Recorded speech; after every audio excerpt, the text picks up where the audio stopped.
This is the condensed audio recording of the first Speak Your Piece conference call over Skype between members from Path to Power of DrowTales.com. Any mentions of demons or tainting is not cause for concern to the general public.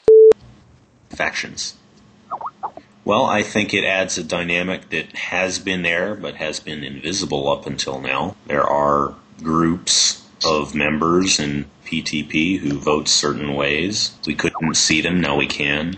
That assumes you joined a faction with people you agree with, which isn't necessarily the case yet. Yeah, I mean, what does love to say about factions? Basically, we've kind of agreed it's just a good tool for organization and discussion. Really all we got for now. I mean, and like you said, it's very chaotic. The first time it came out, there was just ridiculousness. Although there was one thing I would personally like in the future is perhaps a little foresight. I mean, that just kind of... I logged on to my computer and all of a sudden I see all this chaos going on and I was just thrown off. I was like, what the hell is going on? I think factions would be useful for making advices as a group and make it easier for Reza to know who the hell are backing who thought. Yeah, well, that's pretty much what we got so far. It was a little shocking at first, but the past few days have kind of just mellowed it out, and yeah, I think it's just a good tool. We'll see how it develops. It's just the first week. We haven't even hit the event archive with the factions yet, so we'll see how it goes. And I do find a lot of things are like very similar. And I think eventually, I think Kern has mentioned this. Don't quote me on that. I just vaguely remember this. That some factions will eventually get absorbed and just kind of combined because of similar opinion. Well, yeah, I mean, it will have a political dynamic when they can vote. So if you agree with somebody, it makes sense to become bigger because then your vote has more weight. It's a decent thought. That's what I'm saying. I think they're working Eventually, on it already. the faction leader will get a vote on behalf of the faction. I'm not sure what they'll vote on yet, but that is what's in the works. Yeah, I think it's a good thing because it allows for a little bit another power dynamic. Because currently we have a very small power dynamic. It's the ranked, it's the advice, and it's Angeli. That's kind of what we got going. However, with the factions, I think advice can be a little more focused now. And it adds a little more balance, and I personally think, because I'm kind of thinking, the U.S. government in a way. So I think that's what it really adds is another power dynamic to help balance things out. My biggest issue with that, though, is what if you don't always agree with everyone in your faction? Like, I don't always agree with... Pick a new one. Well, I'm serious. I mean, that's the thing, though. Everyone's their own individual person, so you're not always going to agree with what everyone has to say. I understand that, like, the purpose of it is to come to, like, a mutual consensus, and I'm a pretty flexible person, so, like, I could do that, but, I mean, there's just kind of that, I don't know, it just kind of cuts out, like, your own personal feelings on the matter, I think, in a certain way. I mean, it's fine to me. I don't really have a big issue with it. On the 24-hour ban on advices, the thing is, though, the reason why we want the 24-hour is to prevent people from just throwing options up without discussing them. However, I think it ties in with the new factions is that while things are still going up on the first day, I think things are being more discussed among factions. I can speak for myself that before we put up advice. However, we spoke and discussed our advice for several hours before we actually put anything up, and we argued back and forth to the point where there were some of our advices that we wanted to put up. Well, we couldn't because they were already up. However, I think that the factions have actually alleviated a few things of the 24-hour. For 24 hours, where we get these huge amount of advices that just get thrown up.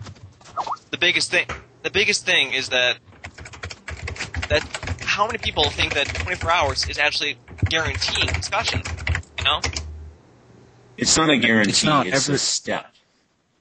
Everyone will just race to put the opinion up after the 24 hours. Yes, and I agree. However, another thing is that while it is somewhat annoying to have people just throw these things up, how often has an advice that was just thrown up and was stupid actually won? Very rarely. Yeah, it doesn't really happen. I mean, sure, people throw it up and it's kind of annoying to look at, but how many of us here are just going to vote for advice we think is stupid? In fact, I think the only time stupid advice won was this last one with the Dodge Rock. Honestly, I don't think it's that big of an issue. I mean, it's a minor annoyance, if anything. I think that taking it to the extreme of actually needing to code it into the site, that's just taking it a little far. No, see, I don't think it's the silly options that are the problem, and that's not really what I would target this 24-hour ban at. What I don't like is the thoughtless options. Like, just this week, for an example, and I don't mean to single this guy out, but it's what I have in front of me. Last week, we asked Njali to freaking give us a judgment on these kids. And what do you know, first thing somebody does when they get on and read the update is suggest they should be kept apart from the adult slaves or adopted. You're going to now, right after she gave us a judgment, advise her to change it. That, to me, is thoughtless, and it pisses me off. Well, I mean, if someone would have talked to this guy before he posted that, they would have said, hey, maybe that's not a good idea. But because he could just post it unfiltered, it just got there, and now I'm looking at it. Doesn't matter, even if you put a ban on there, it's still going to get through. I think people are doing this just because they want their face on the first page. People are doing this just because they want their face on the first page. We have to punish them somehow because all they want is some kind of popularity, and that sucks. Well, I do have something to say on that one as well. Because if they got a good idea, yes, it's a good idea, but man, it's not the way that we should do it. Even it's a good idea, if you think it's a good idea, discuss with people. Because I agree. Maybe not. I definitely agree. However, I do notice there are some times that if it's a serious advice, it usually get. Okay, let me restart. Sometimes someone will make a kind of a pointless advice where it won't get many votes. It'll appear because it's some kind of minor thing. I think I've actually done. People try to put a serious advice real quick without thinking about it. Sometimes it's actually just plain ignored. I mean, we often see this page is a perfect example. The latest leader archive. We have tons of ignored things. I mean, and it actually is somewhat annoying. I agree, because if we count all these ignored up, that's a lot of votes that are just worthless. So it's definitely something that definitely needs to be worked with. People need to think, put advice up. I said a lot of things, but I mean, the essence of it is we saw a couple turns ago that she lacks confidence, and if we're going to ask her to make a decision and then